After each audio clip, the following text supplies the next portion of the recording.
LSP LCM या lowest common multiple या लघुत्तम समापवर्त। लघुत्तम समापवर्त क्या होता है? दो या दो से अधिक संख्याओं का वह समापवर्त जो सबसे छोटा हो। समापवर्त मतलब कॉमन मल्टीपल, ठीक है, या वह अपवर्त जो दोनों या जितने भी संख्या उनमें शामिल हो लेकिन सबसे छोटा हो। हमें पता है कि जो अपवर्त होता है वह तो संख्या के बराबर होगा या उससे बड़ा होगा। मतलब कि अपवर्त जो हो सकते हैं वो अनलिमिटेड हो सकते हैं, असंख्य हो जाएंगे। लेकिन अपवर्तक जो होता है या तो संख्या के बराबर होगा या संख्या से छोटा।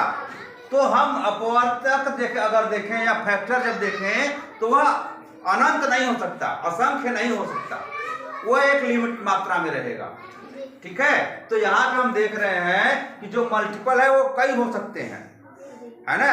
अपवर्त जो है वो बहुत सारे हो सकते हैं। अब बहुत सारे हो सकते हैं तो उसमें सबसे छोटा, जो सबसे छोटा होगा संख्या जो दोनों में शामिल होगा, जो सबसे छोटी संख्या होगी जो अपवर्त होगी, जो दोनों में शामिल होगी, वही दोनों या कई संख्याओं का अपवर्त होगा।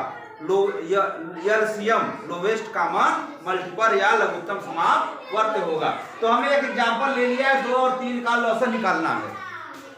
तो हम 2 और 3 के जब अपवर्त लिखते चले जाएंगे तो ढेर सारे अनंत लिखते चले जाएंगे, है ना। तो इस तरह से हम देख रहे हैं कि 6 जो है दोनों में कॉमन है, फिर उसके बाद 12, मतलब 6 के गुणक जितने भी होंगे वो दोनों के कॉमन होंगे।